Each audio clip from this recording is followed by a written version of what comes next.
Salut à toutes et à tous, on se retrouve aujourd'hui pour les résultats de SmackDown du 15 septembre 2023.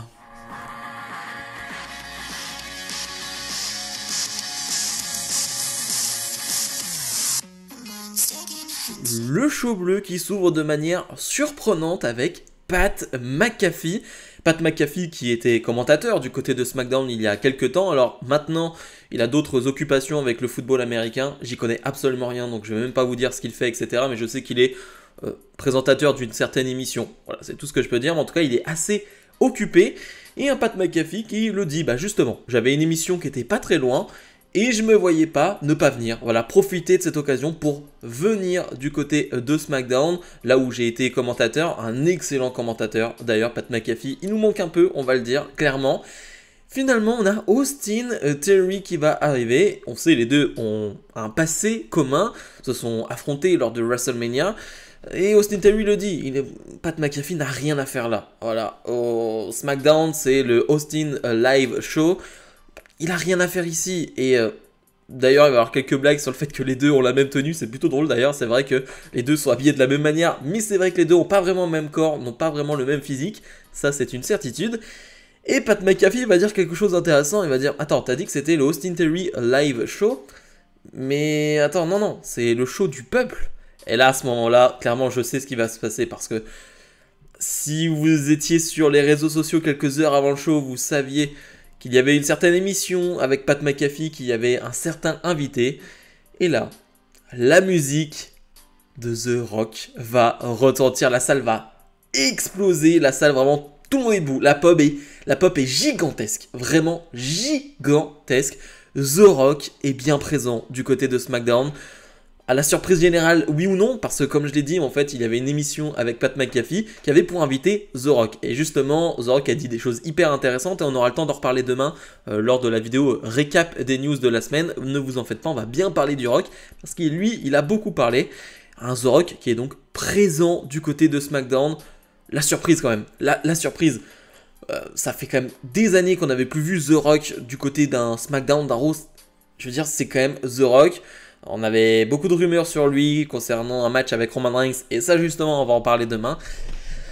Waouh, c'est quand même quelque chose. C'est quand même quelque chose. Ambiance incroyable. Vraiment, l'ambiance est électrique, justement, avec The Rock. The Rock qui va nous faire ses classiques. Et bien évidemment, avec enfin The Rock est de retour du côté de Denver. C'est du classico, j'ai envie de dire, pour The Rock. Il va nous sortir toutes ses catchphrases, mais surtout il va humilier Austin Theory, qui est pourtant plutôt bon, je trouve, dans cette promo-là, dans ce segment-là. Il se dégonfle pas, je trouve que plutôt tout ce qu'il dit est plutôt intéressant, et d'ailleurs il va même lui sortir une phrase de Rock en lui sortant « It doesn't matter ». Voilà, on ne va pas vous faire la suite, mais voilà, il va carrément lui sortir cette phrase-là, et c'est vraiment très très cool pour le coup. Et un The Rock qui va faire chanter le public, qui va demander à une partie du public de chanter You Are, donc tu es, et l'autre partie an asshole, donc un trou du cul, hein, faut le dire.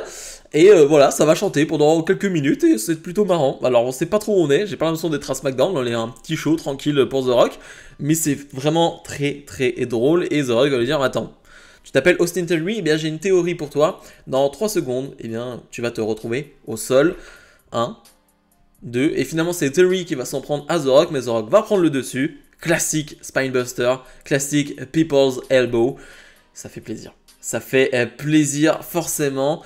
Et ensuite c'est Pat McAfee qui va porter à People's Elbow. Ouais, quel segment. Alors ce segment n'a aucun sens dans le sens où il sort de nulle part et ne va rien apporter au show. Enfin, c'est-à-dire que dans la suite du show, dans la suite des événements, ça ne va rien apporter. Mais on a eu The Rock à SmackDown. Alors, il y a une partie de moi qui est un peu aigrie, et on va pas en parler demain, c'est que... Qu'est-ce que tu faisais, The Rock, ces derniers mois, quand il y avait Roman Reigns qui, justement, faisait des gros appels de phare te concernant pour un match à WrestleMania, mais tu viens pour un SmackDown random en septembre. Voilà, si j'ai mon côté aigri qui ressort, c'est ce que je me dis. On aura le temps d'en reparler demain, et il y aura d'autres informations qui vont ressortir d'ici là, mais... Forcément un grand moment, mais il y a une petite part de moi qui est un peu aigri. AJ Styles fait face à Finn Balor. Sur le papier, c'est quand même un match assez cool. Un match qui va durer 7-8 minutes, quelque chose comme ça. Un match qui va être pas mal, j'ai envie de dire, pollué par des interventions du Judgment Day, de Damien Priest et de Dominic Mysterio qui vont finalement se faire virer du ring en fin de match. Avant cela, on avait un bon combat entre AJ Styles et Finn Balor. Voilà, franchement, c'est un bon affrontement. Ça va pas plus loin, mais c'est un bon affrontement entre les deux. Et donc, les deux sont renvoyés en vestiaire, mais eh bien, Jimmy Uso va lui faire une intervention qui va aider Finn Balor. Finn Balor va en profiter pour porter un roll-up, 1, 2, 3. Victoire de Balor face à AJ Styles. On le sait, AJ Styles est en guerre contre, on va dire, Jimmy Uso, la Bloodline, Solo Sikoa. Et la semaine dernière, le Judgment Day a clairement offert son aide à la Bloodline. Et justement, Jimmy Uso et Finn Balor vont en parler en backstage. Et Balor va clairement dire à Jimmy Uso, j'ai proposé une place dans le Judgment Day à ton frère, Jay, du côté de Raw. Il n'a pas dit non. Clairement, vous deux, vous pourrez rejoindre le Judgment Day. Et en plus, il n'y a pas vraiment de leader ici. Il n'y a pas un Roman Reigns. Et Jimmy, il est réfléchi, t'as l'ombre de Paul Heyman qui est derrière. Donc hyper intéressant cette histoire. Et Jay Styles va falloir qu'il se fasse beaucoup d'amis. Parce que s'il part en guerre contre la Bloodline et le Judgment Day, même si j'ai l'impression que finalement la Bloodline et le Judgment Day, eh bien, vont avoir une sorte de guerre de pouvoir. Et ça va être très très intéressant. Et il va falloir que Jay Styles se fasse quand même quelques potes. Alors certains se plaignent que je ne parle pas de certains segments en backstage. Je l'ai déjà dit, certains segments en backstage pour moi ne sont pas intéressants et j'ai pas vraiment envie d'en parler. Là on est obligé d'en parler, juste parce que je suis un grand fan et quand t'es un fanboy comme ça t'es obligé d'en parler. The Rock est donc en backstage, énorme pop encore une fois, il est tranquillement en train de parler avec Pat McAfee. Et Pat McAfee va dire au revoir à The Rock et la caméra va se tourner à droite et on a un certain John Cena. Et c'est ce que j'attendais honnêtement. Je voulais un segment entre les deux. Alors j'aurais préféré que ce soit un segment sur le ring qu'une promo entre les deux. Ça aurait été génialissime. Mais rien qu'on ait ce segment en backstage, je suis hyper heureux. Au moins ils l'ont fait. Ils ont quand même profité de ce moment. John Cena était présent à SmackDown. The Rock était présent à SmackDown. Si tu ne faisais pas un segment entre les deux, c'était clairement un rendez-vous manqué et vraiment une opportunité manquée. Donc même si c'est 15-20 secondes, ça me va. Et j'adore ce segment parce que on verra bien avec les news qui vont sortir, mais j'ai pas l'impression que la venue du Rock était prévue genre 2 semaines en avance. Et tu sens que c'est pas hyper scripté le segment. C'est-à-dire que The Rock va dire à John Cena, je vois que t'es en train de sourire. Et Cena va dire, c'est vrai, je peux pas m'empêcher. Et les deux vont vraiment se faire un gros câlin. Et un Cena qui va dire, bienvenue, bon retour chez toi. Voilà, c'est très court, mais ça me fait chaud au cœur. Vraiment de voir ça entre The Rock et John Cena après leur passé, leur histoire. Et voir ces deux immenses stars du côté de SmackDown qui vont juste se faire un petit câlin et être content d'être de retour. Vraiment, ça fait mon bonheur, réellement. La LWO est sur le ring avec le champion des États-Unis, Rey Mysterio. Alors, ils vont tous se féliciter finalement de ce règne de Rey Mysterio. Et justement, Rey va dire, il y a un an, j'ai eu quelques problèmes de famille. Et justement, retrouver une vraie famille comme la LWO m'a fait énormément de bien. Et aujourd'hui, je suis champion des États-Unis. Je suis très heureux. Et finalement, Santos Escobar va le dire, je suis heureux aussi. Mais mon rêve, c'est d'être champion à la WWE. Mon rêve, c'est d'être champion des États-Unis. Rey, est-ce que tu acceptes mon challenge? Rey va dans un premier temps faire mine d'être un peu contrarié, de pas trop comprendre ce que veut Santos Escobar, mais va bien évidemment accepter dans un second temps. Pas de tension entre les deux, on fait ça vraiment entre deux babyface. Santos Escobar qui mérite cette opportunité. Je rappelle que Rey Mysterio a entre guillemets volé la place de Santos Escobar face à Austin Theory pour devenir champion des États-Unis. Donc c'est un match qui fait totalement sens. Et pour l'instant, on a un face contre face. Finalement, on a Bobby Lashley avec les Street Profits qui vont arriver. Grosse pop pour Bobby Lashley, très très apprécié. Et tu m'étonnes qu'il est très apprécié parce qu'en ce moment, on comprend pas trop. Honnêtement, j'ai déjà dit la semaine dernière, mais face, on comprend pas trop les Street Profits. Et là, ça va être beaucoup plus clair ce soir. Bobby Lashley qui a dit, ouais, on l'a dit la semaine dernière, on veut tout détruire dans cette division par équipe, du côté de SmackDown, mais même du côté du titre des États-Unis, quand on voit des opportunités qui sont comme ça données, ça plaît pas. Et finalement, on va avoir un match entre les Street Profits et la LWO. Alors, on va rien voir du match parce que c'est pendant la pub, on revient de la pub et le match dure 30 secondes et les Street Profits l'emportent facilement. Et après le combat, on va avoir, j'ai envie de dire enfin, après leur première arrivée du côté de SmackDown, un deuxième move de heel de la part des Street Profits qui vont s'en prendre après le match à la LWO. On a finalement Rey Mysterio et Santos qui vont venir aider Cruz et Wilde, mais Bobby Lashley va s'occuper d'eux. Enfin des moves de heel de la part des Street Profits et de Bobby Lashley, mais simplement s'en prendre aux gens comme ça après les matchs, ça va pas suffire. Va falloir plus que ça. Pour le moment, vraiment, je suis pas convaincu. Et pourtant, il y a tout pour me convaincre. Street Profits, Bobby Lashley, ensemble, c'est génial. Sur le papier, c'est trop bien. Mais pour le moment, vraiment, je suis pas embarqué. Vraiment pas du tout embarqué dans ce qu'ils font. The Miz contre LA Knight numéro 2, la revanche pour The Miz de Payback, une revanche totalement logique et méritée, selon moi, car John Cena était l'arbitre de ce combat, et vu les antécédents entre Miz et Cena, dans l'histoire, je trouve que c'est plutôt logique d'avoir cette revanche du côté de SmackDown, un match qui va durer environ 10 minutes. Bon combat. J'avais vu des critiques sur le premier match lors de Payback, comme quoi c'est un match générique, un match typique WWE avec vraiment des gars, des WWE guys, LA Knight et Miz, qui peuvent se ressembler peut-être dans un style de catch, peut-être pour certains. Je comprends l'idée, je comprends pourquoi il y a cette critique-là, mais honnêtement ça me gêne pas. Moi, à partir du moment où il y a de la réaction, à partir du moment où les superstars arrivent à se connecter avec le public, honnêtement, que ce soit générique, entre guillemets, j'aime pas vraiment ce terme, mais ou non, j'en ai pas grand chose à faire. On a deux superstars qui, vraiment dans cette histoire, et en général pour LA Knight, se sont connectés avec le public, ont vraiment obtenu des réactions, et encore une fois dans ce match, ils vont obtenir des réactions. Moi, c'est ce qui m'importe en tant que fan. Alors oui, bien évidemment, on préfère quand c'est plus technique peut-être. Je trouve pas qu'il y ait un manque de technique dans ce combat. Les deux ont certes des styles qui peut-être se ressemblent, donc forcément on va pas avoir des moves extraordinaires comme certains peuvent s'y attendre. Moi ça me gêne pas, je trouve qu'on a un bon combat comme pour Payback, je trouve qu'on est dans la même lignée, vraiment je crois que pour Payback j'avais mis 4, on est à peu près pareil, 3,75, voilà à peu près dans cette lignée là. C'est des bons combats pour moi qui passent vraiment très bien et surtout on a LA Knight qui va l'emporter clean une nouvelle fois, donc encore une fois LA Knight qui en ressort très grand. Il va prendre le micro derrière pour dire, je l'ai déjà dit il y a quelques mois, mais moi je suis ici pour remporter de l'or, tout simplement, et peu importe que ce soit le titre de Rey Mysterio, le titre de Gunther, le titre de Seth Rollins, ou bien même le titre de Roman Reigns, vous en faites pas, j'arrive, je veux juste de l'or. Et justement avoir une transition hyper intéressante où on va retourner en backstage et on va voir Solo Sikoa et Paul Heyman qui regardent ce segment là et un Paul Heyman qui va dire non, c'est pas notre histoire encore pour le moment, Roman Reigns m'a pas dit d'intervenir dans cette histoire là avec LA Knight, pour l'instant on s'occupe pas de ça, il y a l'histoire avec Jimmy Uso qui est là, voilà, on a d'autres priorités pour le moment, mais voilà, en tout cas on t'insère un peu dans ta tête que LA Knight peut être une menace pour Roman Reigns dans les prochains mois. J'espère honnêtement que ce ne sera pas pour les prochaines semaines et c'est pas la direction que ça prend et je pense que c'est très bien. Mais vers le Rumble ou quelque chose comme ça, je pense que ça peut clairement arriver. Asuka fait face à Bayley. Je rappelle que c'est bien la semaine prochaine que Asuka défiera la championne Io Sky du côté de SmackDown. Un match qu'on a hâte de voir, vraiment le premier affrontement entre les deux.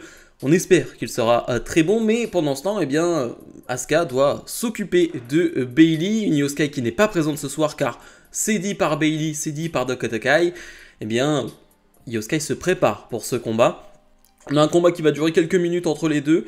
C'est un peu dans la lignée des matchs de la soirée, je trouve bon, mais ça va pas plus loin entre les deux. C'est-à-dire que déjà on leur donne pas énormément de temps, donc c'est compliqué. Mais dans le temps qu'on leur donne, c'est plutôt sympa. On a finalement une fin de combat où Shotzi va faire une intervention, va plutôt distraire Bayley. Bayley qui voulait s'occuper de Asuka et la faire passer à travers la table des commentateurs. Et Asuka va profiter de tout ça pour porter un roll-up, 1, 2, 3, victoire de Asuka. On veut pas donner une grosse défaite à Bayley, ok, pourquoi pas. Honnêtement, je trouve que cette victoire est pas terrible de cette manière-là, mais bon, on intègre encore une fois Shotzi dans cette histoire, à voir combien de temps ça va durer, parce qu'on comprend pas trop où ça va aller entre Shotzi, Bayley. Je comprends pas trop, honnêtement, cette histoire. On sait que la semaine prochaine, on aura Io Sky face à Asuka, et comme j'ai dit, j'espère que ça sera très bon. Et j'ai pas trop de doute si on leur laisse vraiment du temps, et possiblement le main event, ça pourrait être vraiment cool. Mais l'histoire dans sa globalité, je sais plus trop quoi en penser moi de cette division féminine de SmackDown. Et le segment Main Event, Grayson Waller Effect avec, pour inviter, le GOAT selon Grayson Waller, un certain John Cena. Et un John Cena qui va pas pouvoir parler dans un premier temps parce que Waller va clairement lui en mettre plein la tronche. Il va lui dire déjà qu'il n'a pas été un bon host du Payback, parce que pour lui, un présentateur doit se mettre en retrait et doit laisser les superstars être en avant. Et il va clairement le tacler. Il va lui dire, mais attends, je comprends pas trop ce que tu veux, John Cena, parce qu'on a tous compris, tu veux clairement pas redevenir un compétiteur, tu veux pas redevenir une vraie superstar. Voilà, t'étais même arbitre à Payback, donc tu veux toujours être dedans, mais en même temps, tu veux quand même pas être là.